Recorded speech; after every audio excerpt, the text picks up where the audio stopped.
Would you take the Heidelberg Catechism page, please? And would you turn with me in that page?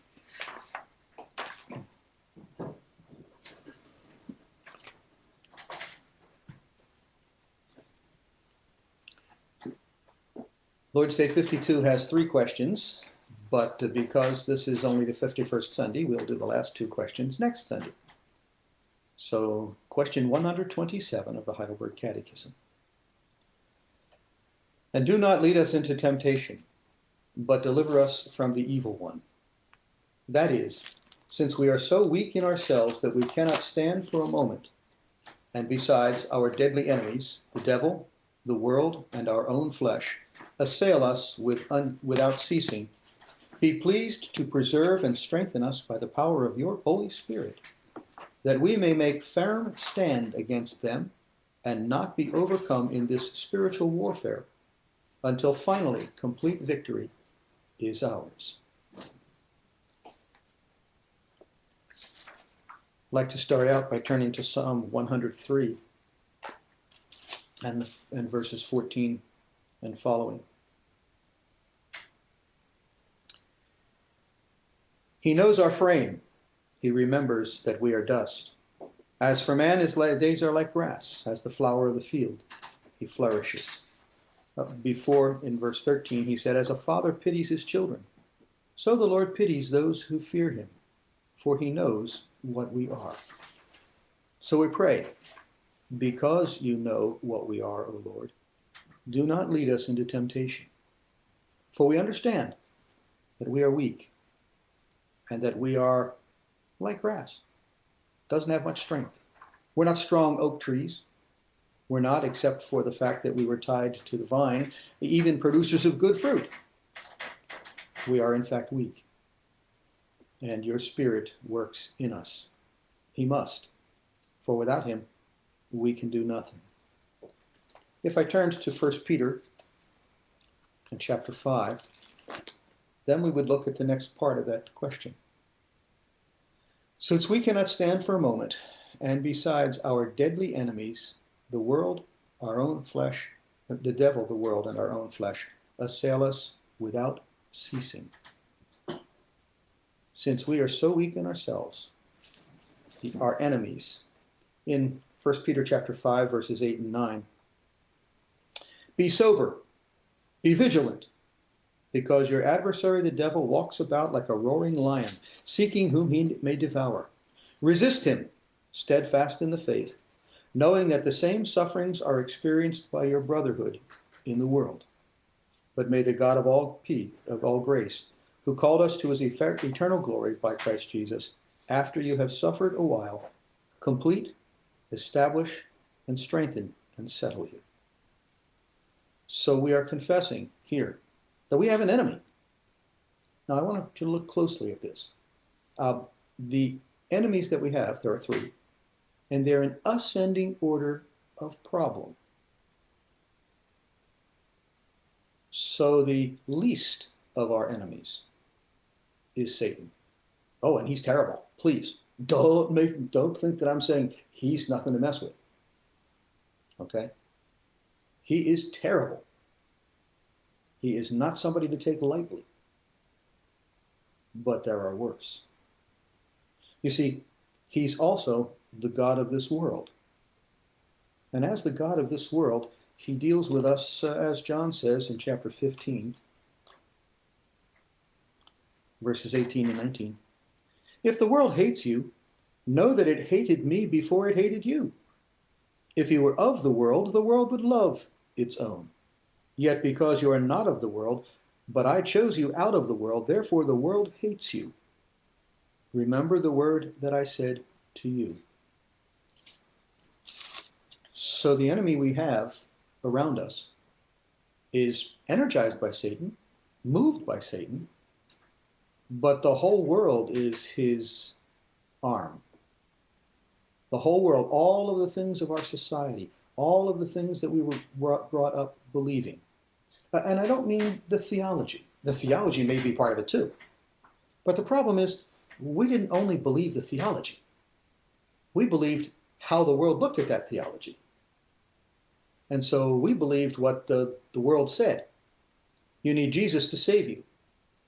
But Jesus can't help you in this world. Or Jesus doesn't help you in this world. Or if you do sin, then so what? And the world says these things are not sin. The Bible may say something, but it was said to people long ago. It wasn't said to you. And so it begins to change how we look at God's word. The effect of the world, the emphasis on it, the teaching of it, the practice of what's going on in our society. When it comes to things that are important, what do our teachers, what do the news media, what do our TV shows say to us about what's important?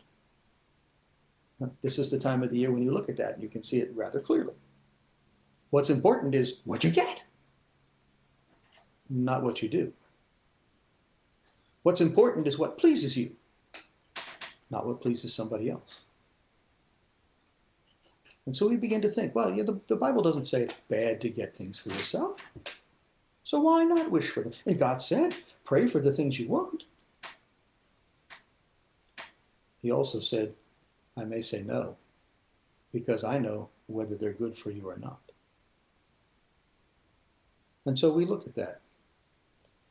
The world, okay, but the worst of our enemies is our own flesh.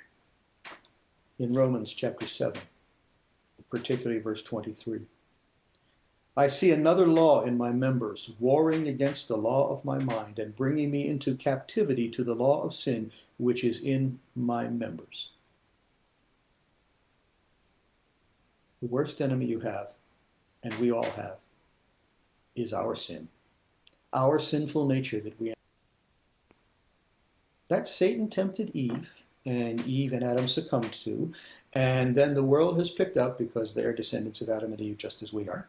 And now the world is being used by Satan to influence what is already in us.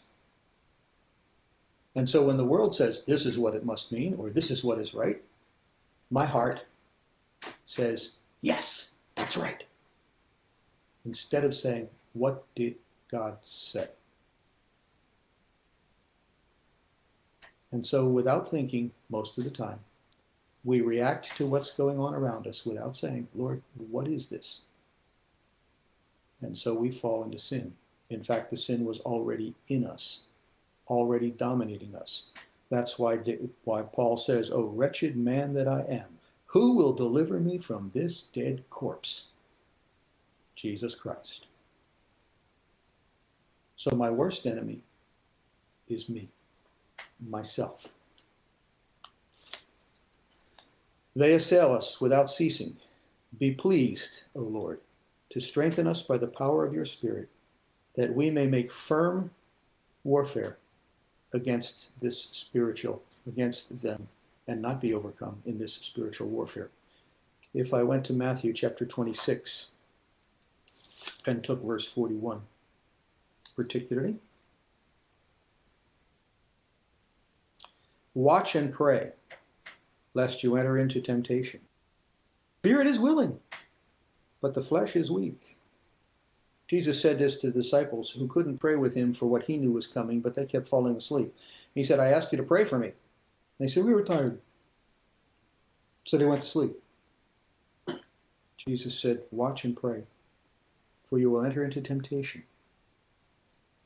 Because if you don't have that prayer constantly, the temptation that is already in you, the temptation that the world insists on, the temptation that Satan insists on bringing up, will destroy you.